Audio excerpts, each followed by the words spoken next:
Stay tuned to Radio Ipsa 91.2 FM जो कहे दिल की बात।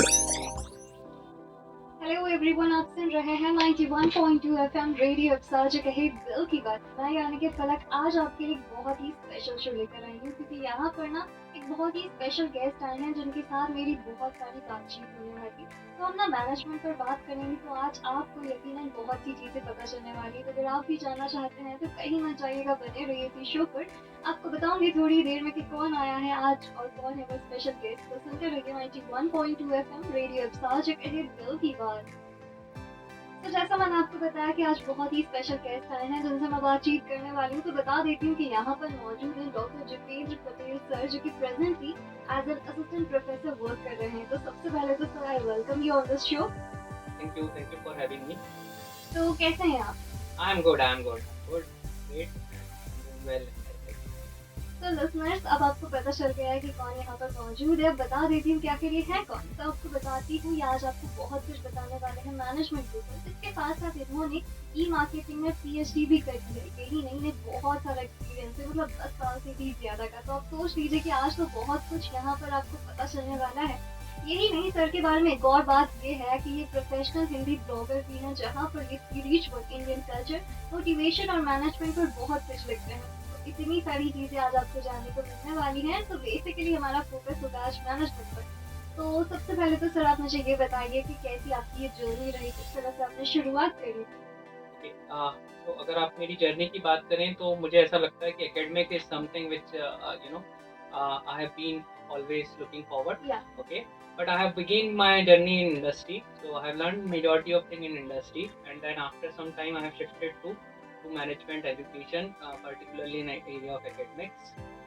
Apart from this, so it's been 10 years now to be in academics. I have been working with some other some good institute, and my major area is marketing, but I also tend myself toward innovations and new thinking abilities, as well as as you have already mentioned that I am a Hindi blogger, and this is the age of content creation. Absolutely. So blogging and all other things always fascinates me, and this is how in 2020 I have started my journey. And one more thing which I will be saying is that during COVID, so these all content creation has boomed like anything, and this has also helped me out in putting my thoughts on paper, and this is how. And I have chosen Hindi as my language to communicate with the wider audience. Yes. And some of my audience are also from the age group of my mother and all other people. Wow. So they basically also read my blogs, and this is how basically. So now this journey has been into third year, and I am right now having around 60 plus blogs in my blogging channel. Apart from this, I teach people. I try to bring majority of management fundas and real life examples into my teaching. That is so nice. बहुत ही अच्छा लगा आपसे बात करके, जानकर आपकी journey के बारे में। अच्छा, वैसे सर के बारे में एक और बात बता देती हूँ कि इन्हें बहुत सारी चीज़ों में इंटरेस्ट है, जैसे कि design thinking, entrepreneurship, digital marketing, artificial intelligence research, इसके साथ साथ कंसल्टेंसी। और जैसा कि सर प्रोफेसर के तौर पर काम कर रहे हैं, तो टीचिंग और ट्रेनिंग में तो ऑब्वियसली इंटरेस्ट होगा ही सही। तो चलिए सर, यहाँ पर मैं आपसे एक चीज़ ये पूछना चाहती हूँ मैनेजमेंट से ये रिलेटेड, कि अगर हम देखें तो आज इनोवेशंस बहुत है मैनेजमेंट में। तो किस तरह से बिजनेस स्कूल्स में और यूनिवर्सिटीज में इनोवेशंस के साथ साथ मैनेजमेंट को पढ़ाया और सिखाया जा रहा है? Okay, just to begin with this answering this question, let me first come to innovation itself. So what is innovation? It is a new way of doing things. I'll be bringing your own products, or we are recording this podcast here. So you can see that a radio is basically it is a product which has got its own long journey. So we used to have a radio in our grandfather house, okay, which is a big radio which is being covered by closure. That actually थोड़ा सा ज्यादा हिंदी में। हाँ, थोड़ा सा ये target is like that. हाँ, okay. तो अगर आप ये क्वेश्चन को ले लो वापस। So nice, बहुत ही अच्छा लगा आपसे बात करके, जानकर। थोड़ा सा क्या है, अपने ऑडियंस जो है वो मेजरली हिंदी स्पीकिंग है, तो इसलिए हिंदी में रहेगा थोड़ा। अब तो आपने मुझे कंफर्टेबल कर digital marketing, artificial intelligence research, इसके साथ साथ कंसल्टेंसी, और जैसे कि सर प्रोफेसर के तौर पर काम कर रहे हैं, तो टीचिंग और ट्रेनिंग में तो ऑब्वियसली इंटरेस्ट होगा ही सही। तो चलिए सर, यहाँ पर मैं आपसे एक चीज़ ये पूछना चाहती हूँ मैनेजमेंट से रिलेटेड कि अगर हम देखें तो आज इनोवेशन जितेंद्र बहुत सर, ज़्यादा है। आपको वो तो किस पैर तरह उधर से फोल्ड करना पड़ेगा। स्कूल्स ठीक और है, मैं ऐसे ही यूनिवर्सिटीज रहूँगा। में ठीक है। इनोवेशन के साथ-साथ मैनेजमेंट को पढ़ाया और सिखाया जा रहा है। सो आपके आंसर से स्टार्ट करें। तो जब आपने इनोवेशन की बात की तो innovation is doing something in a new way, और कैसे हम किसी भी पुरानी चीज को नए तरीके से कर सकते हैं। अगर हम अपने आपके ही this radio show which is going on, अगर हम इसी की बात करें तो आपने देखा कि एक रेडियो पहले एक बहुत बड़ा रेडियो हुआ करता था, एंड फिर वो छोटा रेडियो हुआ। फिर थोड़े समय तक वो उसको लोगों ने सुनना भी बंद किया, बट फिर उसके बाद वो अपने कार में आ गया, और आज हम कभी भी ऑफिस जाते हैं तो फिर हम उसको सुनते हैं। इसके बाद रेडियो ने एक और नया जंप लिया which is podcast. So long term content, जैसे आज हम ये पूरा एपिसोड शूट करने वाले हैं, तो this is podcast. So if you can see कि radio as a innovative product कहाँ से किस लेवल ऑफ जर्नी से किस लेवल ऑफ जर्नी तक पहुंचा है। तो ये एक इंक्रीमेंटल इनोवेशन है। सिमिलरली बहुत सारे और इनोवेशंस भी देखे गए हैं। मैं एक और एग्जांपल देना चाहता हूँ। ग्रामीण बैंक करके एक बैंक है बांग्लादेश में, जहाँ पे जो मोहम्मद यूनुस करके एक बंदे चलाते हैं, और उन्होंने बहुत सारे अंडर प्रिविलेज और डेली वेजर्स को जो है एक dignified life the by giving them loans and by giving them a bank to deposit the money. And इसी तरीके से domestic violence और whole crime in the country has reduced, और उसकी वजह से उनको नोबेल का पीस प्राइज मिला। तो यू सी की इनोवेशन की एक्सेप्टेबिलिटी इतनी बड़ी है। और इनोवेशन में तीन चीजें जरूरी है। One is desirability, second is viability, the third is feasibility. तो अगर मैं इनको एक्सप्लेन करूँ, desirability, it should be desired by the customer और द ऑडियंस। तो कोई भी इनोवेशन अगर ऑडियंस को पसंद नहीं आया तो वो प्रोडक्ट कितना भी अच्छा हो वो फेल हो सकता है। जैसे गूगल ग्लासेस, आपने देखा ग्लासेस की जरूरत थी किसी को भी नहीं थी, Google has came up with this smart glass and it has failed in the market. Second is it should be viable. जैसे आज अगर अपन कोई टेक्नोलॉजी की बात करें जो वायबल नहीं है तो उसको वायबिलिटी तक जाना चाहिए। थर्ड इज ये फीजिबल होना चाहिए, सभी की पहुंच में आना चाहिए। तो एक अच्छा इनोवेशन सभी की पहुंच में रहता है। एक अच्छा इनोवेशन जो है वो सभी को मिलकर और वाइडर ऑडियंस को एड्रेस करता है। तो ये तो इनोवेशन की बात हो गई। अब मैं आपको बात करता हूँ innovation in management education. Okay, तो if you talk about India as such, तो एक इनोवेशन ग्लोबल इनोवेशन इंडेक्स करके एक रेटिंग है जिसमें Switzerland is number 1, but India भी उस पर बहुत अच्छे से पोजीशन हो रहा है। 2015 में we are at 81 position, now we are at 40th position. तो हमारी गवर्नमेंट का या प्रेजेंट गवर्नमेंट का ये प्लान है कि 2025 तक India should be first 20 innovative country. So there is a huge investment going on, like green energy के सेक्टर्स में बहुत सारे इन्वेस्टमेंट अभी प्रेजेंट बजट में किए गए हैं। 2100 करोड़ रुपीस जो है आत्मनिर्भर भारत को दिए गए हैं। इसके अलावा नए स्टार्टअप्स को बिल्ड करने के लिए काफ़ी लोन दिया जा रहा है। Startup India, stand up India type के मिशन चल रहे हैं। इमर्जिंग टेक्नोलॉजी लाइक AI या labs are been opening up. तो ये इस तरीके से इनोवेशन को part of day to day life बनाया जा रहा है इंडिया में, और government is very serious on making innovation as a part of life.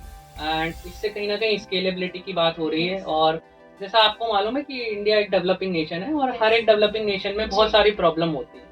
तो ये प्रॉब्लम्स को सॉल्व करने के लिए कोई ना कोई इनोवेशन का तरीका चाहिए। शार्क टैंक इंडिया भी एक अच्छा एग्जांपल है, वहाँ बहुत सारे इनोवेटिव प्रोडक्ट आते हैं। तो ये तो बिल्कुल आपने सही कहा, और वैसे भी टाइम के साथ तो इनोवेशंस की ज़रूरत होती है, वरना सर्वाइव कैसे करेगा कुछ भी। तो सर से बात करके बहुत अच्छा लग रहा है, बहुत कुछ जानने को मिल रहा है। पर लिसनर्स अभी वक्त हो गया एक छोटे से ब्रेक के बाद फिर से हम आएंगे और करेंगे और भी बातचीत, आपको पता चलेगा मैनेजमेंट के बारे में बहुत कुछ। तो सुनते रहिए 91.2 FM रेडियो इफ्सा, जो कहे दिल की बात। Stay tuned to Radio Ipsa 91.2 FM, जो कहे दिल की बात। हेलो, आप सुन रहे हैं 91.2 FM रेडियो इफ्सा, जो कहे दिल की बात। मैं यानी कि पलक ब्रेक के बाद फिर से आ चुकी हूँ, और हमारे साथ मौजूद हैं डॉक्टर जितेंद्र पटेल, जिनके साथ बहुत सी बातचीत यहाँ पर चल रही है मैनेजमेंट के ऊपर। तो ब्रेक से पहले भी उन्होंने बहुत सी चीज़ें बताई इनोवेशन को लेकर, और अब आगे बातचीत करने आ चुके हैं हम। तो तो जैसे आपने मैनेजमेंट की और इनोवेशन के बारे में बताया, बट अगर हम देखें कि क्या क्या एग्जाम्पल्स हो सकते हैं इनोवेशन के, मैनेजमेंट एजुकेशन के, तो वो भी आप बता दीजिए। ठीक है, तो मैं आपको एक एग्जांपल बताता हूँ। केरल में और साउथ के कुछ गाँव में आज भी हम लोग टैप वाटर पर डिपेंडेंट हैं, हाँ जी। और बहुत सारी जगहों पे जी, इंडिया में हाँ, दिस इज बहुत वन सारी। Of the thing. So tape water के साथ हमेशा ये प्रॉब्लम थी कि वो आने में काफ़ी टाइम लगा देता जी। था, और बहुत सारे लोग जो है अपनी बाल्टियाँ और सारी चीज़ें लेकर काफ़ी देर तक इंतज़ार करते थे। फिजिक्स के एक प्रोफेसर हैं, और उन्होंने उन्होंने क्या किया, उन्होंने इस टेप के ऊपर एक विसल लगाई, सिर्फ 5 रुपए या 10 रुपए की, और उस विसल से जब एयर पास होती है तो वो विसल बजने लगती है। तो आप अपने घर में भी काम कर रहे होते हैं तो आपको पता लग जाता है कि दस the tape water will be coming, okay. और ये 5 रुपए का एक छोटा सा इनोवेशन है, और 5 से 10 रुपए का एक छोटा सा इनोवेशन है, but then it has tremendous thing. हाँ। दूसरा मैं आपको एग्जांपल दूंगा, मंगलयान जो अपना बना हुआ हाँ, है, हाँ। तो आपको पता ही होगा कि, या फिर हमारे ऑडियंस को भी ये पता होगा कि वो काफ़ी सस्ती कीमत में बन चुका है। तो this is yet another second example. Innovation in management education अगर आप बात करें तो डिज़ाइन थिंकिंग करके there is a subject which has been introduced. Design thinking talks about thinking out of the box, or problem solving at a bigger level. एक और example मैं यहाँ देता हूँ आपको, जयपुर लैग करके, जयपुर में एक सेरामिक लैग बनाने वाली कंपनी है, ओके, जो कि अगर आप एक अच्छी क्वालिटी का सेरामिक लैग लेने जाएंगे तो वो 50,000 से 60,000 रुपए या 1 लाख रुपए तक का भी आ सकता है। और ये जयपुर लैग जो है वो 2,500 रुपए में लैग बना रही है, और वो लैग इतना फीजेबल है और इतना इतना मोल्डेबल है कि आप उससे चल सकते हैं, दौड़ सकते हैं, सारा काम कर सकते हैं। तो ऐसे कई मजदूर जो काफ़ी चीज़ें अफोर्ड नहीं कर पा रहे थे, वो 2,500 रुपए का एक लैग लगा के अपनी लाइफ को सस्टेन कर सकते हैं। इनके टारगेट ऑडियंस वो लोग हैं जो वो मजदूर जो कभी किसी एक्सीडेंट में अपना पाँव गंवा चुके हैं, या वो किसान जो कि जिनके पाँव में छाले पड़ गए हैं, या उनके पाँव काम नहीं कर रहे हैं क्योंकि वो हमेशा गीले में रहते हैं। और आपको मैं एक और चीज़ बताना चाहूँगा जयपुर लैग के बारे में, कि अगर इस इनोवेशन बहुत अच्छा है तो वो कितना स्केलेबल हो जाता है। तो अफगानिस्तान में बहुत सारी जगहों पे आज भी माइंस बिछी हुई हैं, जिससे बहुत सारे लोग अपने पाँव या अपने लेग्स को लूज कर देते हैं उन माइंस पर आकर। अफगानिस्तान के कई लोगों ने जयपुर लैग्स को यहाँ आकर लगवाया, और this is how Jaipur legs have changed the life of the people. अब हाँ, अब मैं आपको इसका एजुकेशन पे इम्प्लीमेंट बताता हूँ। हार्वर्ड बिजनेस यूनिवर्सिटी के डॉक्टर सीके प्रहलाद है, जो बॉटम ऑफ पिरामिड पे काम करते हैं। बॉटम ऑफ पिरामिड को मैं थोड़ा सा समझाऊं तो समाज के वो लोग जो बहुत ही निचले स्तर पर आते हैं और जिनमें अफोर्डेबिलिटी का बहुत बड़ा इशू रहता है। तो जयपुर लैग को उन्होंने अपनी स्टडी में कवर किया, और ये एक बहुत बड़ा और विशाल इनोवेशन है जो अपने इंडिया में ही होता है। दूसरा इनोवेशन मैं आपको बताता हूँ, तो वो है केनिया से। तो केनिया में बहुत सारे बैंक 25-25, 30-30 किलोमीटर पे दूर थे, और कहीं ना कहीं जो है ये चीज़ें वो बैंक से एक्सेसिबिलिटी नहीं हो पा रही थी कस्टमर्स की, ओके। तो वहाँ पे एक सफारी कॉम करके कंपनी है जो कि टेलीकॉम कंपनी है, उसने बहुत सारे कस्टमर्स को ये सुविधा दी कि वो मोबाइल से ही पैसा ट्रांसफ़र कर सकें। और इसी तरीके से एम पैसा जो है, वहाँ पर पैसा वहाँ की करेंसी को कहते हैं, तो दिस इज एम पैसा। इसी का इम्प्लीकेशंस को अगर आप देखें तो this has came in India in the form of Airtel money, और अब Paytm and all other aggregators इसी पर काम कर रहे हैं। तो मैनेजमेंट एजुकेशन में innovation is now been an integral part. अगर आप इनोवेटिव नहीं हैं तो कहीं ना कहीं आप बहुत पीछे रह जा रहे हैं। और मैं ये भी कहूँगा कि इनोवेशन के लिए अब आपके पास सारी सुविधाएं हैं। बहुत सारे कॉलेजेस में अब IIC करके संस्थाएं खुल गई हैं, which is called as institute innovation council, जहाँ पे आप अपने इनोवेटिव आइडियाज को ले जा सकते हैं, ठीक है। और अगर आपका आइडिया बहुत अच्छा है तो फिर AIC विल हेल्प यू। ये नीति आयोग का एक बॉडी है जो हर एक कॉलेज में या बहुत सारे कॉलेजेस में ओपन अप हुआ है। तो AIC is Atal incubation centre. तो आपको वहाँ पर कोवर्किंग स्पेस, आपके आइडिया पे काम करने के लिए, वेंचर कैपिटल को देने के लिए, ये सारी चीज़ों को ये सारी चीज़ों में आपको हेल्प करते हैं। हर एक कॉलेज आज एंटरप्रेन्योरशिप इनोवेशन को पढ़ा रहा है, और ऐसे कई एग्जाम्पल हैं जहाँ पर आपको पता लग जाएगा कि छोटे छोटे शहरों से एंटरप्रेन्योर्स निकल रहे हैं, और और इंडिया एक बहुत बड़ी कंट्री है जहाँ जॉब सीकर्स के साथ हमें जॉब क्रिएटर्स भी चाहिए। तो ईज ऑफ डूइंग बिजनेस भी बहुत अच्छे से इंडिया परफॉर्म कर रहा है। And government is also focusing on this area. Green energy mission पर काफी काम हो रहा है, आत्मनिर्भर भारत पर काम हो रहा है, स्टार्टअप डे के रूप में हम कुछ दिनों को आजकल मनाते हैं। तो इस तरीके से इंडिया जो है वो कहीं ना कहीं इनोवेटिव एजुकेशन की तरफ बढ़ रहा है। One more thing which I want to address is NEP. NEP is New Education Policy. तो NEP में 5+3+3+4 का प्रोविजन है, जिसमें हमारे पास ऐसे कई डिग्निफाइड जॉब थे, जैसे कारपेंटिंग का जॉब हो गया, प्लम्बिंग का जॉब हो गया, जो सोसाइटी में उतने एक्सेप्टेबल नहीं थे। अब जैसे ही बच्चा 6th क्लास को पास करता है और जैसे ही वो प्राइमरी एजुकेशन को पार करके मिडिल एजुकेशन तरफ जाता है, तो उसको एक इंटर्नशिप इन सब जॉब्स में करनी पड़ेगी। तो इनसे इन जॉब्स की एक्सेप्टेबिलिटी इन द मार्केट आएगी। और जैसे अमेरिका में आज हर चीज स्किल बेस होती है, या कोई भी डेवलप्ड नेशन में बहुत सारी चीजें स्किल बेस होती है, तो यहाँ पर स्किल बेस्ड चीजें हम सीखने को मिल रही है। तो ऐसा जरूरी नहीं है ना कि मैं हर बार इंजीनियरिंग ही करूँ, या हर बार मैं कुछ ऐसी चीजें में जाऊँ। मुझे रेडियो में इंटरेस्ट है तो मैं पॉडकास्ट करूंगा, बट क्या स्कूल एजुकेशन उसको एड्रेस करता है? अभी तक नहीं करता था, पर एनएपी से वो उसको एड्रेस कर रहा है। स्कूल में भी अब टिंकरिंग लैब्स खुल रहे हैं, तो अगर आपके पास एक आइडिया है जो आप चाहते हो कि जिस पे आप वर्क करो, आप टिंकरिंग लैब में जाके उस आइडिया को बता सकते हो। वो टिंकरिंग लैब से आप उसको आईआईसी में ले जा सकते हो, आईआईसी से वो एआईसी में जा सकता है, और एआईसी से वो स्टार्टअप में कन्वर्ट हो सकता है। तो ये एक पूरा साइकिल जो है उस पर काम किया जा रहा है। This is one thing which is happening good in Indian education. तो वाह, अभी आपसे बहुत सारी चीज़ें जानने को मिली जो मुझे भी नहीं पता थी, और लिसनर्स को भी ये काफ़ी अच्छा लगा होगा। तो अब सारे स्टूडेंट्स के पास एक अपॉर्चुनिटी है कि कैसे वो अपने इनोवेटिव आइडिया को कन्वर्ट कर सकते हैं स्टार्टअप में, और इस तरह से आगे बढ़ सकते हैं। तो फिलहाल वक्त हो गया एक छोटी सी ब्रेक का। ब्रेक के बाद हम आएंगे और करेंगे और भी बातचीत। तो बने रहिए इसी शो पर और सुनते रहिए 91.2 FM रेडियो ताज अहेड दिल की बात। Stay tuned to Radio Ipsa 91.2 FM, जगह है दिल की बात।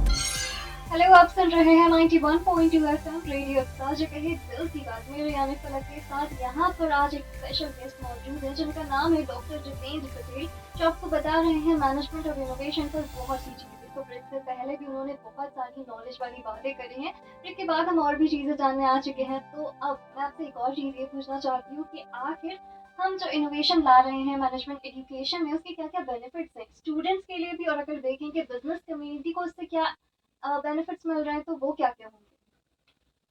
मैम, आज हम लोग कंटेंट क्रिएशन के वर्ल्ड में हैं। यहाँ पर भी एक कंटेंट क्रिएशन एक्सरसाइज में हम लोग जा रहे हैं। तो अगर आप देखिए कि अगर आपके पास एक अच्छा कंटेंट है तो people will pay for this content. मैं आपको एग्जांपल देता हूँ। जैसे कोटा फैक्ट्री टीबीएफ का एक शो है जिसको पहला सीजन यूट्यूब पे फ्री दिया गया। कोटा फैक्ट्री का season 2 is been purchase by Netflix. Why? On the basis of content and quality only. तो this is where education system को चेंज होने की जरूरत है, और यहाँ पर कहीं ना कहीं बिजनेस के वाइडर इम्प्लीकेशंस हैं। There are majority of YouTubers which are coming up in the market, as well as radio पे बहुत सारे पॉडकास्टर्स हैं। स्टोरी टेलिंग एक बहुत बड़ी स्किल के रूप में सामने आया है, और people are telling stories and people are listening to stories. Apart from this, आप ये बताइए कि one is the last time जब आप किसी दुकान पे फिजिकल रिचार्ज कराने गए थे अपने फोन का, या लास्ट टाइम जब आप किसी बैंक की ब्रांच में विजिट कर रहे थे, या लास्ट टाइम जब आपने आईआरसीटीसी के अलावा फिजिकल जाके अपनी टिकट बुक कराई हो। All these things have now been confined in a app. और आप देखें कि सारी चीजें ऐप बेस्ड हो गई हैं, और टेक्नोलॉजी और इनोवेशन ने इसको डिस्टर्ब कर दिया है मार्केट को। आज जब 2016 में जब मोदी गवर्नमेंट ने डिमोनेटाइजेशन इंट्रोड्यूस किया था, तो एवरीवन वाज सेइंग कि इंडिया एक कैश बेस्ड इकोनॉमी है और बहुत सारे बिजनेस जो हैं इससे अफेक्ट हो जाएंगे और सारी चीजें हो जाएंगी। आज 2023 आते आते इंडिया का डिजिटल ट्रांजैक्शन वर्ल्ड में सबसे ज्यादा है। तो अगर आप ये देखें कि इन 7 इयर्स या 8 इयर्स की जर्नी में इंडिया का डिजिटल ट्रांजैक्शन बढ़कर कितना ज्यादा हो गया। Even our present prime minister has also appreciated by putting up a picture of a tailor जिसके पास सारे क्यूआर कोड्स थे उसकी मशीन पर। तो और आप देखिए डिजिटल ट्रांजैक्शन आज हर जगह एक्सेप्टेड है। तो एक इनोवेशन इनोवेशन इस तरीके का काम करता है। दूसरा मैं आपको एग्जांपल देना चाहूँगा जो यहाँ से तो नहीं है बट बाहर से है। कंबोडिया करके एक कंट्री है जिसमें एनीमिया की बहुत बड़ी प्रॉब्लम है। तो एक एनजीओ को ये समझ में आया कि एनीमिया को किस तरीके से हटाया जा सकता है। तो उन्होंने एक लकी आयरन फिश बनाई। आयरन जो फिश है वहाँ पे उसको वहाँ पे लकी माना जाता है और it is a symbol of good luck. तो आयरन की कास्ट करके उन्होंने एक फिश बनाई और उसको बोला कि आप अपने डेली के खाने में इसको खाना बनाते टाइम डालो। और इस इनोवेशन से वहाँ के बहुत सारे लोगों में आयरन डेफिशिएंसी कम होती है। तो ये एक वाइडर इम्प्लीकेशन है बिजनेस वर्ल्ड के लिए। और कहीं ना कहीं देखें तो इनोवेशन से लाइफ भी इजी होती है, लाइफ इजी हो रही है। दूसरा अगर आपको एक स्टैटिस्टिक्स में शेयर करूंगा, इंडिया में न्यू बॉर्न बेबीज जो बॉर्न होती हैं उसका डेथ रेट सबसे ज़्यादा है वर्ल्ड में। MIT के 3 स्टूडेंट्स ने मिलकर एम्ब्रेस इंक्यूबेटर बनाया। मैं आपको बताता हूँ ये क्या करता है। तो अगर आप किसी इंक्यूबेटर की बात करें तो इंक्यूबेटर जो है वो बॉडी को वार्म रखता है। मेजॉरिटी ऑफ ये डेथ का रीज़न जो था वो यही था कि बच्चों, क्योंकि ये इमेच्योर बेबी होता है उसकी बॉडी में इतना फ्लैश या उसकी स्किन इतनी मजबूत नहीं होती है कि वो अपने आप को सेल्फ हीट कर सके। तो वो इंक्यूबेटर की उनको ज़रूरत पड़ती है। पर अगर आप किसी भी हॉस्पिटल में इंक्यूबेटर लेने जाएं तो वो 20,000 से 30,000 रुपये में आता है और वो सिर्फ शहरों के हॉस्पिटल में ही अवेलेबल है। ये इंक्यूबेटर बहुत सस्ती कीमत में बन गया। इसमें पैराफिन का वैक्स लगा हुआ है जो उसको वार्म रखता है और इसने कई लोगों की जान और कई बच्चों की जान बचाई। तो अगर आप देखें तो innovation is something where in we are not talking about कि वो बहुत ज़्यादा महंगा होना चाहिए या बहुत ज़्यादा टेक्नोलॉजिकली इतना अपलिफ्ट होना चाहिए कि वो उसको कोई यूज ना कर पाए या फिर वो सिर्फ कई लोगों को अंडरस्टैंड नहीं हो पाए। ओके, वो एक यूजर फ्रेंडली ऐसी चीज होनी चाहिए जिससे कि समाज, बिजनेस वर्ल्ड और कई चीजें जो है वो बदल कर आए। और अगर हमको इंडिया को एक प्रगतिशील देश से विकसित देश बनाना है या डेवलपिंग कंट्री से डेवलप्ड कंट्री की तरफ ले जाना है तो innovation is something which is needed to be putted up in the system. And majority of IITs, IIMs जैसे IDC करके एक इंस्टीट्यूट है जो बॉम्बे में है, वो IIT बॉम्बे का एक विंग है। और तो they are basically into design thinking and innovation. तो वो काफ़ी सारे प्रोजेक्ट्स पर काम करते हैं और वो लोगों को डिज़ाइनिंग और ये सारी चीज़ें बता रहे हैं। डिज़ाइन थिंकिंग की बात चलिए तो design thinking is one of the most desirable skill. 2021 से लेके 2022 के जो सर्वे हुए तो डिज़ाइन थिंकिंग को एक बहुत डिज़ायरेबल स्किल माना गया है। पेप्सिको से लेके बैंक ऑफ अमेरिका और कई कंपनियां, इन्फोसिस, ये सारी कंपनियां जो हैं वो डिज़ाइन थिंकिंग के कोर्स को कंपलसरी बता रही हैं और इनोवेशन को कंपलसरी बता रही हैं। तो बिजनेस वर्ल्ड में इनोवेशन जो है वो बहुत अच्छे से एक्सेप्टेड है। और अगर आप इनोवेशन में कुछ भी करो, और इनोवेशन की एक सबसे अच्छी बात ये है कि आपको इसके लिए एजुकेटेड होना ज़रूरी नहीं। आपको आपके पास एक प्रॉब्लम होनी चाहिए, उस प्रॉब्लम को अगर आप सॉल्व करते हैं तो आप उस इनोवेशन को स्केलेबल बना सकते हैं। और ऐसे कई एग्जाम्पल। तो कहीं ना कहीं ये चीज़ तो है कि इनोवेशन की बहुत ज़्यादा ज़रूरत है ताकि कंट्री भी और ज़्यादा डेवलप हो पाएगी। और इसी के साथ साथ स्टूडेंट्स, बिजनेस कम्युनिटी, सबको ही इनोवेशन के बहुत सारे बेनिफिट्स हैं, यह भी हमने जाना। तो फिलहाल वक्त हो गया एक छोटे से ब्रेक का। ब्रेक के उस पार भी है और भी इंटरेस्टिंग चीज़ है और जानेंगे मैनेजमेंट को और डिटेल में। सो सुनते रहिए 91.2 FM रेडियो साज कहे दिल की बात। Stay tuned to Radio Ipsa 91.2 FM जो कहे दिल की बात। 2 1 हेलो, आप सुन रहे हैं 91.2 FM रेडियो इप्सा जो कहे दिल की बात। मेरे यानी फलक के साथ यहाँ पर शो चल रहा है जहाँ पर हम जान रहे हैं मैनेजमेंट से रिलेटेड काफी सारी चीजें। तो यहाँ पर मौजूद है डॉक्टर जितेंद्र पटेल जिनसे हम बातचीत कर रहे हैं ढेर सारी। तो ब्रेक से पहले भी उन्होंने बहुत सी चीजें बताई। अब यहाँ पर हम जानने वाले एक और इम्पोर्टेंट चीज। तो जैसे सर हम देखते हैं ना कि आज के टाइम पर अप टू डेट रहना कितना ज्यादा जरूरी है और उसके साथ साथ वो जो भी न्यू डेवलपमेंट हो रहा है उसके साथ रेलेवेंट भी होना चाहिए। तो एक जो भी एजुकेटर्स हैं वो कैसे इंश्योर कर सकते हैं कि उनका जो भी इनोवेशन है वो अप टू डेट भी और जो भी सारे चेंजेस आ रहे हैं उसको वो अच्छे से कॉप अप भी कर पा रहा है। इसका एक ब्रीफ आंसर तो यही है कि आप अपनी आसपास की समस्याओं को सबसे पहले देखें जी। अगर आप अपने आसपास भी देखेंगे तो काफ़ी सारी समस्याएं हैं और जिनको आप एक इनोवेटिव तरीके से सॉल्व कर सकते हैं। दूसरा, अगर आपने फॉर्मल एजुकेशन की बात की है तो फॉर्मल एजुकेशन में इनोवेशन को आपको डालना पड़ेगा और आपको आइडियाज़ को अप्रिशिएट करना पड़ेगा। अगर आपके पास कोई स्टूडेंट आता है कि सर मेरे पास ये आइडिया है, मे बी अगर वो बहुत ही लेमैन स्टेज पर है तो आप उसको सजेस्ट कर सकते हो कि इस आइडिया में ये चीज़ें और हो सकती हैं। जैसे कि एक एग्जांपल देता हूँ कि अगर कोई आया कि मोबाइल एडिक्शन एक बहुत बड़ा प्रॉब्लम है, हाँ तो जी। हम उसको किस तरीके से दूर कर सकते हैं। तो मेरा ये मानना है कि किसी ऑफलाइन गेमिंग के थ्रू या किसी ऑफलाइन तरीके से हम उसको हटा सकते हैं। बट आपने देखा है कि ज़्यादातर बच्चे जो है वो जल्दी बोर हो जाते हैं, तो आपको जी। जो गेमिंग के ऑप्शन उनको देने पड़ेंगे वो ज़्यादा देने पड़ेंगे, या फिर एक बार में उनका एंगेजमेंट कुछ 2-3 घंटे का रहे। तो दिस इज़ वेयर आपको समझ में आना चाहिए कि एजुकेशन इस तरीके से होगा। दूसरा, जैसे मैंने ये बताया कि डिज़ाइन थिंकिंग अब किसी भी सिलेबस का, करिकुलम का बहुत बड़ा जी। पार्ट है, तो एक वो भी आपको इंश्योर करना चाहिए एज एजुकेटर और एज एजुकेशन इंस्टीट्यूट कि डिज़ाइन थिंकिंग आप पढ़ा रहे हैं या हाँ जी। Innovation is being taught in your schools, ठीक है। ओके, आप स्कूल या कॉलेज लेवल पर खुद की एक हैकेथॉन करा सकते हैं जहाँ पर आप बोल सकते हैं कि you come up with ideas, you see the problems in और आवर colleges में कॉलेजेस मुझे में। लगा। तो मेजॉरिटी ऑफ कॉलेजेस अब हैकाथॉन करा रहे हैं।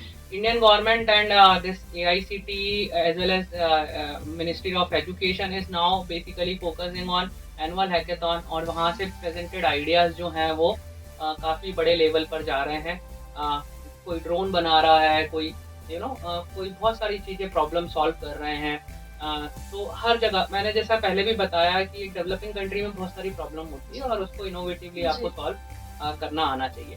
सो अगर आप एजुकेशन और इनोवेशन को जोड़ें तो फर्स्ट थिंग इज दैट कि आपके पास अगर कोई भी student if he is coming up with an idea, तो आपको उसको डिस्कार्ड नहीं करना है, उसको अप्रिशिएट करना है और उसको एक मेंटरिंग देनी है। जी। और कहीं ना कहीं उसको आप किसी AIC या IIC में एक अच्छे मेंटर के पास ले जाइए ताकि वो उस आइडिया पर और वर्क कर सके और जी। हो सकता है कि वो आगे चलकर काम कर सके।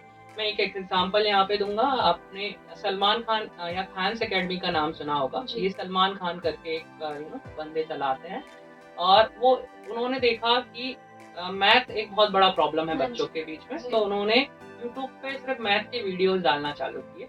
MIT के ग्रेजुएट थे और खान्स एकेडमी करके एक चैनल बनाया और यूट्यूब पे वीडियो डालना चालू कर दिया। आज भी एक फ्री चैनल है, बट आपको जान के सरप्राइज होगा कि इसको बहुत बड़ी फंडिंग मिली है माइक्रोसॉफ्ट को, इस ऑर्गेनाइजेशन को। तो यू गॉट द पॉइंट कि आप एक ऐसा प्रॉब्लम लेकर आए हैं जो कि बहुत बड़े लोगों का प्रॉब्लम है, और अब they are now working in machine learning, they are working in solving, और मैथ ही इनका बेसिक फंडा है।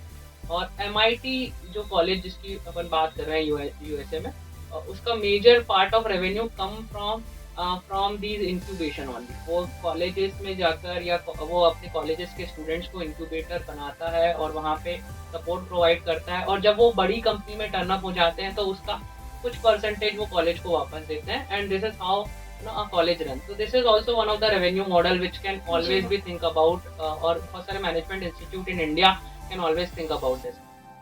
इसके अलावा this is a world free of content, और आज कंटेंट हर जगह फ्री में अवेलेबल है और बहुत सारी जगहों पे, तो आप कुछ अच्छे चैनल से भी कोलैबोरेट कर सकते हो और innovation can be putted up there. आप सोशल एंटरप्रेन्योरशिप में जा सकते हो या कोई सोशल प्रॉब्लम सॉल्व कर सकते हो। इंदौर इसका काफ़ी बड़ा एग्जांपल है। इंदौर के कई एजुकेशनल इंस्टीट्यूट ने जो IMC है उसकी हेल्प करी थी फॉर डूइंग सर्वेज और for making people aware about the cleanliness, और इसी की वजह से आज हम छठी बार स्वच्छता में नंबर 1 है, और शायद मोस्ट प्रॉब्ली और बिल्कुल श्योर ही हूँ मैं कि 7th बार भी हम लोग नंबर 1 रहेंगे। और कहीं ना कहीं तो आपको एजुकेशन, इनोवेशन और उसकी जो डिलीवरी है, इन तीनों को मिलाना चाहिए। And one should always be जैसे पहले होता था कि हमारे पास कोई भी इनोवेटिव आइडिया आया और टीचर ने उसको थोड़ा डांट के बिठाल दिया, बट अब वो वाली चीजें नहीं रह गई है, और कहीं ना कहीं एजुकेशन में इनोवेशन को लाने की जरूरत है और आइडियाज को सुनने की जरूरत है। तो अब ये चीज़ बहुत अच्छी हो गई कि स्टूडेंट्स को मोटिवेट किया जा रहा है कि वो उनके पास आइडिया है और उनके आइडियाज़ जो आते हैं उसके लिए भी उन्हें मोटिवेट किया जा रहा है। तो हाँ, स्कूल कॉलेज में स्टार्ट हो गई ये चीज़। और एक और चीज़ अच्छी है कि अब इनिशियली स्कूल के लेवल पर ये चीज़ स्टार्ट कर दी गई है। तो इस तरह से और चीज़ें बेटर होती जाएंगी होपफुली। तो फिलहाल यहाँ पर वक्त हो गया एक छोटे से ब्रेक का। ब्रेक के उस पार हम आएंगे और करेंगे और भी बातचीत। यहाँ पर मेरे साथ मौजूद हैं डॉक्टर जितेंद्र तेज, जिनके साथ बहुत सारी बातचीत होने वाली है। तो सुनते रहिए 91.2 FM रेडियो इप्सा, जो कहे दिल की बात। Stay tuned to Radio Ipsa 91.2 FM, जो कहे दिल की बात। हेलो, आप सुन रहे हैं 91.2 FM रेडियो इप्सा, जो कहे दिल की बात। So welcome on this show. यहाँ पर मौजूद हैं डॉक्टर जितेंद्र पटेल, जिनके साथ हो रही है ढेर सारी बातचीत। तो चलिए अब हम उनसे और भी चीज़ें जानेंगे मैनेजमेंट के बारे में, किस तरह से मैनेजमेंट को इनकॉर्पोरेट किया जा सकता है। तो चलिए अब यहाँ पर मेरा क्वेश्चन ये आता है कि अगर हम देखें जो भी सारे एजुकेशन में जो लोग होते हैं वो किस तरह से मैनेजमेंट को इनकॉर्पोरेट कर रहे हैं, और इस पर आपके क्या व्यूज़ और किस तरह से चैलेंजेस फेस किए जाते हैं। जैसे आपने भी काफ़ी सारे चैलेंजेस फेस किए होंगे, तो आपने उनको ओवरकम कैसे किया? तो मैनेजमेंट एजुकेशन में सबसे बड़ा रोड ब्लॉक तो एप्लीकेबिलिटी का है। हमारा प्रेजेंट एजुकेशन सिस्टम जो कि अभी फ्यूचरिस्टिक हो रहा है, it talks majorly about theory, उसमें एप्लीकेबिलिटी वाला पॉइंट थोड़ा सा कम है। तो एप्लीकेबिलिटी पर हमें वर्क करना चाहिए, और we have to come up with some real interface with industry people कि किस तरीके से चीज़ें हो रही हैं। इससे हमारी एम्प्लॉयबिलिटी भी बढ़ेगी, क्योंकि अगर हम जो पढ़ाते हैं वही का वही चीज़ अगर इंडस्ट्री में एप्लीकेबल हो, और अगर उसको बच्चा देख पाए, तो that works well for us. Okay, आज जैसे कॉलेज नए कोर्सेज नहीं पढ़ा रहा है, SEO is one of the skill जो कि बहुत नीडेड है, या फिर वीडियो एडिटिंग और radio jockeying. So these are the courses which are needed to be introduced, and college are a bit reluctant about this. एक और चीज मैं यहाँ बोलूँगा, स्टीवन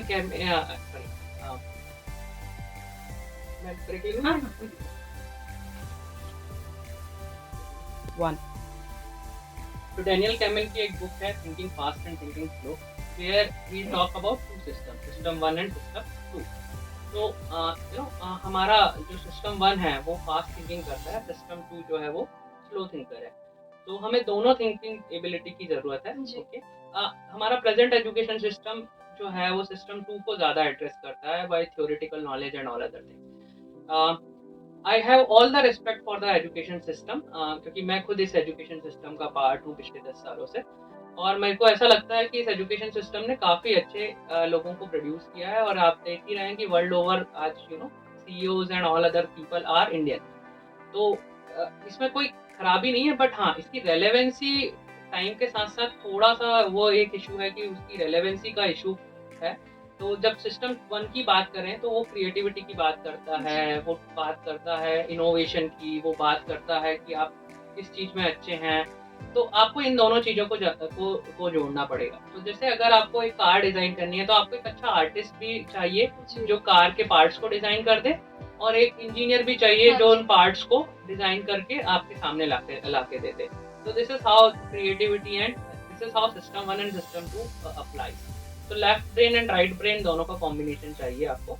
दूसरा ये है हमारा माइंडसेट। तो ज़्यादातर there are 2 type of mindset, one is growth mindset, the other is close mindset. तो क्लोज माइंडसेट के जो पीपल होते हैं, या जो इस टाइप की माइंडसेट के पीपल होते हैं, उनको ऐसा लगता है कि लर्निंग जो है वो एक पर्टिकुलर फॉर्मल सिस्टम है जिसको सिर्फ कॉलेज या स्कूल में करके छोड़ देना चाहिए।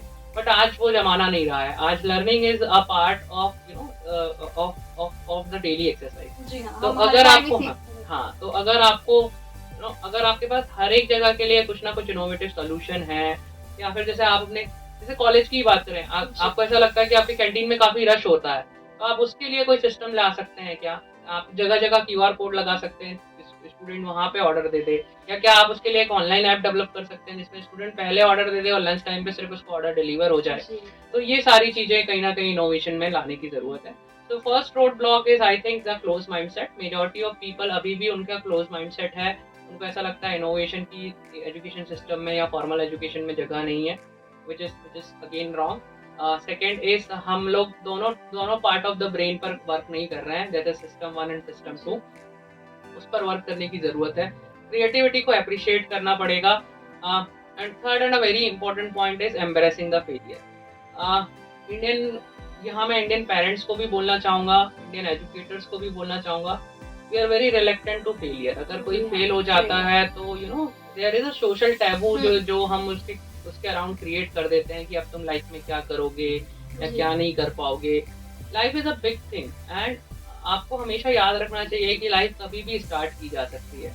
तो फेलियर को एम्ब्रेस करना है, क्योंकि इनोवेशन जो है it is bound to have some sort of experimentation, और हो सकता है कि आपका पहला जो एक्सपेरिमेंट है वो काम ना करे। जी, ठीक बिल्कुल। है, हो सकता है कि आप रील बनाने बैठे और पहली रील बिल्कुल अच्छी ना बने। जी, ठीक है, ओके, बट आप जैसे जैसे उसको कंसिस्टेंटली करते जाओगे, आप सीखते जाओगे, तो आपके पास उस चीज में आपका निखार आता जाएगा। जी, और आज इंडियन इकोनॉमी इस स्टेज पर है कि आप इन सारी चीजों में भी कैरियर बना सकते हो। ठीक है, तो एक स्टडी हुई है जिसमें जब इंडियन पेरेंट्स से पूछा गया कि क्या ऑप्शंस हैं, तो they have only came up with 7 career options. ठीक है, जिसमें इंजीनियरिंग, डॉक्टरी जी, एंड ऑल अदर थिंग्स। जी, तो हमें ये भी देखना पड़ेगा कि कहीं ना कहीं हमारा एजुकेशन सिस्टम या हमारा जी, वो सोसाइटी इंडियन ने पेरेंट्स, डिसाइड ही कर रखा है। या इंडियन पेरेंट्स भी कहीं ना कहीं अपने एजुकेशन जी, सिस्टम को इसी तरीके से जी। तो नहीं बांध दे रहे हैं। हो सकता है कि बंदा क्रिएटिविटी में काफी अच्छा हो, और हो सकता है कि वो उसमें काम कर सके, बट उसको एक फॉर्मल एजुकेशन सिस्टम में लाकर आप उसकी उस पार्ट को जी, नरिश नहीं कर पा रहे हैं। और फॉर्मल एजुकेशन में भी इस तरीके की चेंजेस लाने की ज़रूरत है, जिसमें कि क्रिएटिविटी को जगह दी जाए। और अगर आप क्रिएटिविटी को जगह देंगे और आप प्रॉब्लम सॉल्विंग स्किल्स को जगह देंगे, तो यू विल ऑलवेज फाइंड कि आपको जॉब सीकर्स नहीं मिलेंगे, आपको जॉब क्रिएटर्स मिलेंगे, और वो लोग बहुत सारे लोगों को एम्प्लॉय करेंगे, जी, बहुत सारे लोगों को जॉब देंगे। और there can be a big pool of people जो एंटरप्रेन्योरशिप में जाएं, जो प्रॉब्लम सॉल्व करें ना, और प्रॉफिटेबल वे में अपनी कंपनीज को चलाएं। तो this is where roadblocks are coming up. जी। तो बहुत ही अच्छे से आपने बताया कि कैसे इतने सारे चैलेंजेस आते हैं और हमें उन्हें ओवरकम करने की बहुत ज़रूरत है। और एक बात आपने बहुत अच्छी बोली कि फेलियर्स तो लाइफ का पार्ट ही है, और हमें उनको भी उतना ही इम्पोर्टेंस देना चाहिए जितना हम सक्सेस को देते हैं, उनसे सीख के आगे बढ़ना चाहिए। और एक और चीज़ है कि अगर आप कुछ इनोवेटिव करना चाहते हैं तो उसके लिए सबसे पहले तो आपको कोई आइडिया आएगा, ज़रूरी नहीं कि वो आप एक अच्छे उसको मुकाम तक ले जा पाएँ।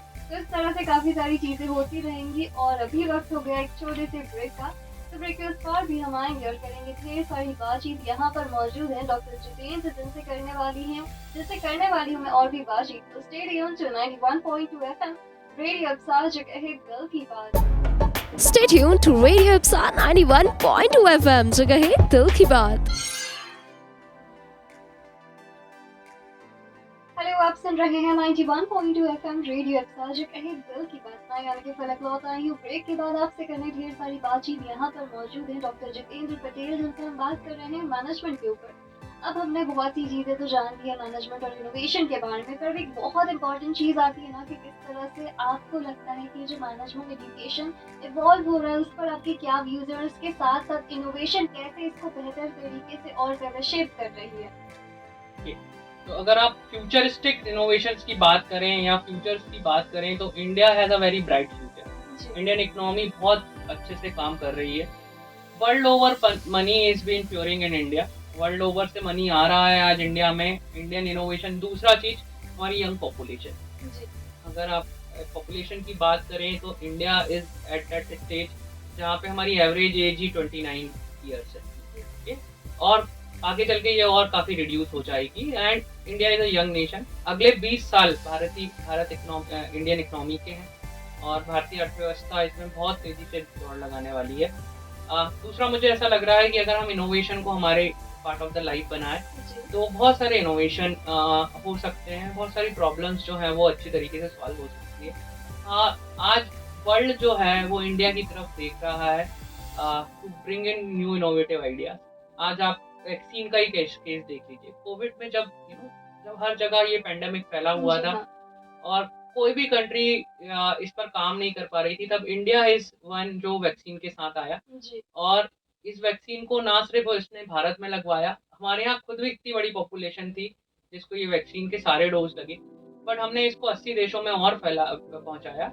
कहीं ना कहीं इंडिया पे बहुत सारे लोग वर्ल्ड के बहुत सारे लोग बैट लगा के रखे हुए हैं।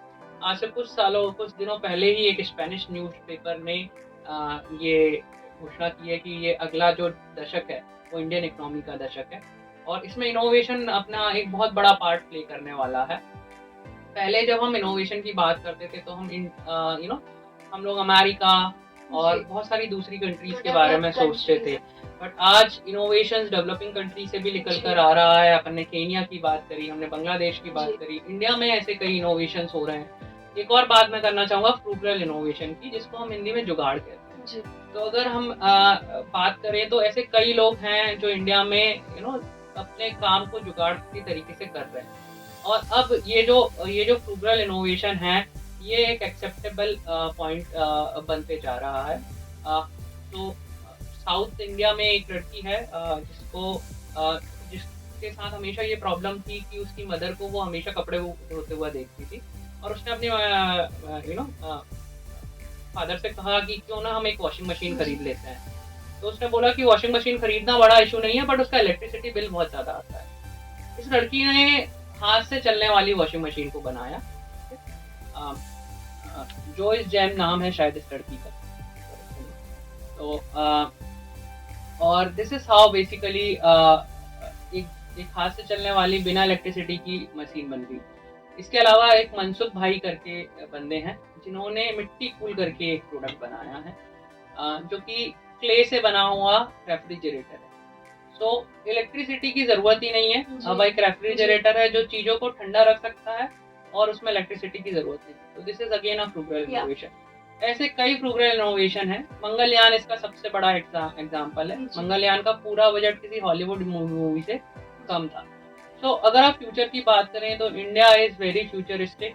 Indian government has given good emphasis on these things. Startup India, stand up India को काफ़ी फंडिंग दी जा रही है। 100+ लैब खुल रहे हैं जिसमें AI पे वर्क हो रहा है। तो there are 2 provision, work for AI and no sorry AI for India and AI made by India. तो AI फॉर इंडिया मतलब ऐसे कई टूल्स जो कि हेल्थ केयर सेक्टर्स में और कई जगह पर काम करेंगे और एग्रीकल्चर सेक्टर्स में काम करेंगे। एग्रीकल्चर एंड स्टार्टअप्स को इंडियन गवर्नमेंट ने प्रेजेंट बजट में काफ़ी फंडिंग दी है। सो एग्रीकल्चर, जिसमें हमेशा कहा जाता है कि there is no innovation which is happening, काफ़ी सारे इनोवेशंस की वहाँ पर ज़रूरत है और वो हो रहे हैं। और बहुत सारे एग्रीकल्चर बेस्ड स्टार्टअप अब आपको देखेंगे, आप देखेंगे कि आ रहे हैं। मेरे ख्याल से अगले 10 सालों में India will be a hub of innovation as well as of entrepreneurship. So पहले जो हम अमेरिका को टाइटल देते थे कि it is a land of opportunity, this place will surely be taken by India in coming time. Wow, that's so nice. Hopefully ऐसा जल्दी से हो जाए। एंड यहाँ पर ना एक छोटा सा ब्रेक का वक्त हो गया है, तो मैं इसमें आगे कर दो ना मैसेज। हाँ, तो यहाँ पर आपने बहुत ही अच्छे से बताया कि किस तरह से आगे इतने सारे चेंजेस होने वाले हैं। सो होपफुली इंडिया में भी इतनी सारी अपॉर्चुनिटी जल्दी देखने को मिलेंगी। अच्छा, वैसे एक और चीज़ मैं आपसे ये पूछना चाहती हूँ कि आप क्या मैसेज देंगे जो कि एजुकेटर्स हैं कि किस तरह से इनोवेशन को जो भी मैनेजमेंट के प्रोग्राम्स होते हैं उसमें इनकॉर्पोरेट किया जा सकता है। तो मैं 3 पार्ट में इस एडवाइस को बांटूंगा। First advice is to the students को अपने आइडिया को लेकर ससेप्टिव नहीं होना है, या उनको ऐसा नहीं होना चाहिए कि डाउटफुल है वो उस आइडिया को लेकर। वो आइडिया को प्रेजेंट करें अपनी फैकल्टीज के सामने, हो सकता है कि वो आइडिया पे वर्केबल हो। दूसरी चीज मैं स्टूडेंट को ये भी कहना चाहूंगा कि they should not fall in love with their idea. Majority of students के साथ मैं जब इंटरेक्ट करता हूँ तो वो बोलते हैं कि मेरा आइडिया जो है वो सबसे बेहतर आइडिया है और मैं इसमें कोई भी चेंज नहीं लाना चाहता हूँ। दिस इज रॉन्ग, क्योंकि आप मार्केट में स्केलेबिलिटी का भी इशू है। आप देखें कि आपका आइडिया कितना स्केलेबल है। हो सकता है कि वो आपके और आपके दोस्त की प्रॉब्लम हो और मार्केट में उसमें स्केलेबिलिटी नहीं। तो this is the advice to the students. Student should be properly mentored. Second is for educator, theoretical education से ध्यान हटाकर आपको प्रैक्टिकल बेस्ड एजुकेशन पर फोकस करना चाहिए। आपको the strictness is always good, but अब आपको न्यू आइडियाज के लिए और न्यू आइडिया के इम्प्लीकेशंस के लिए क्लास में डिस्कशंस कर न्यू आइडियाज को ब्रिंग इन करना चाहिए। छोटे छोटे वर्कशॉप्स एंड बहुत सारी चीज़ें। मैं खुद अपना पर्सनल एग्जांपल डिस्कस करूंगा। डिज़ाइन थिंकिंग में मेरे पास ही ऐसे कई मॉडल्स आते हैं जो मुझे ऐसा लगता है कि जो कमर्शियली वायबल है। Third is the patenting process has become very easy. तो educator should talk about trademarking, patenting. कोई भी टेक्नोलॉजी आज आ रही है तो उसका आप पेटेंट कराएं। यू नो डेवलपिंग कंट्री से डेवलप कंट्री में बनने का एक सबसे अच्छा तरीका है कि हमारे पास ज़्यादा पेटेंट होना चाहिए और हमारे पास टेक्नोलॉजिकल पेटेंट्स और सारे पेटेंट्स अगर होंगे तो हम लोग बेटर काम कर सकते हैं। मैनेजमेंट एजुकेशन को आज टेक्नोलॉजी के सहारे की बहुत ज़रूरत है। तो technology is an enabler while management education is something और management is something which can make things scalable. So जब मैं एक एग्जांपल से इसको समझाऊंगा। जब थॉमस अल्वा एडिसन ने इलेक्ट्रिकल बल्ब बनाया तो वो एक डिस्क्रीट प्रोडक्ट था या एक वो ऐसा प्रोडक्ट था जिसकी कोई भी जिसका यूसेज उस समय समझ नहीं आ रहा था। बट जब उन्होंने जी इलेक्ट्रिकल बनाया और जनरल इलेक्ट्रिकल बनाया तो उन्होंने मेक श्योर किया कि ये इलेक्ट्रिकल बल्ब अमेरिका के हर घर में पहुंचे। तो इनोवेशन को स्केलेबिलिटी देने के लिए या आपकी कोई भी टेक्नोलॉजी है उसको स्केलेबिलिटी देने के लिए management education is very important. And management institute should combine technology with innovation so that anything, जैसे आज मैं अगर कोई भी चीज़ कोई प्रॉब्लम को देखता हूँ और अगर मैं उसका एक ऐप बना देता हूँ तो हो सकता है कि वो प्रॉब्लम जो है वो काफ़ी लोगों की सॉल्व हो जाए। तो इसलिए मैनेजमेंट प्लस टेक्नोलॉजी या टेक मैनेजमेंट की बात होनी चाहिए। और this is what my advice to the management institute कि आप मैनेजमेंट पर ही फोकस ना करें या टेक्नोलॉजिकल इंस्टीट्यूट भी सिर्फ टेक्नोलॉजी पर फोकस ना करें। ठीक है, ओके। क्योंकि आज हमें सॉफ्टवेयर डेवलपर नहीं चाहिए, आज हमें एंटरप्रेन्योर चाहिए जो सॉफ्टवेयर के थ्रू एक बड़े सोशल प्रॉब्लम को या एक बड़ी बिजनेस प्रॉब्लम को सॉल्व कर सके। तो बहुत ही प्यारा से आपने मैसेज दिया, एडवाइस दी कि किस तरह से स्टूडेंट्स भी वर्क कर सकते हैं और मैनेजमेंट भी वर्क कर सकता है। तो काफ़ी अच्छा लगा आपसे बात करके और यकीनन हमारे लिसनर्स के लिए भी जो सारी इन्फॉर्मेशन आपने शेयर करी बहुत ही यूजफुल रही होगी। तो thank you so much sir कि आपने इतना प्रेशियस टाइम दिया आपको और यहाँ पर हमारे लिसनर्स से इतनी सारी बातचीत करी और मुझे भी इनमें से बहुत सी चीज़ें नहीं पता थी। तो थैंक यू सो मच यहाँ आने के लिए। Thank you, the pleasure is all mine. Knowledge sharing is something जो कि हमेशा करना चाहिए एक एजुकेटर को और उसके लिए हम लोग हमेशा ओपन अप हैं। Thank you for having me here. तो लिसनर्स फिलहाल हमारे जाने का वक्त हो गया है। नेक्स्ट आएंगे ऐसी कुछ इम्पोर्टेंट चीज़ है यहाँ पर आपको जानने को मिलेगी, करेंगे हम और भी चीज़ें यहाँ पर शेयर और आपको अलग अलग टॉपिक्स पर ढेर सारी नॉलेज यहाँ पर मिलेगी। तो उसके लिए आपको बने रहना पड़ेगा इसी शो पर और सुनते रहिए 91.2 FM रेडियो इप्सा जो कहे दिल की बात। Stay tuned to Radio Ipsa 91.2 FM जो कहे दिल की बात।